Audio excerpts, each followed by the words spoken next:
مع خوه بالساريه فهي كذلك صحيحه. والطريقه انه يبني الدار عزريه يعني وعاد يبني الحيوط، فهما كاينين طرق جديده باش ما يوقعش الشق.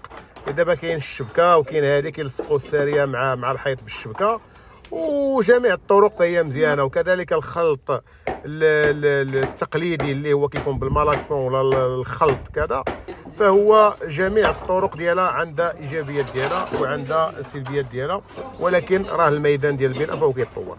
كما كتشوفوا فاحنا درنا الكفراج ديال السده، ودرت السده وجبنا جا الكاميون ديال الياجور، فهو جا العين المكان، واختارينا الياجور بالكميه اللي كتناسبنا واللي غادي نحتاجوها في الموقع ديال البناء.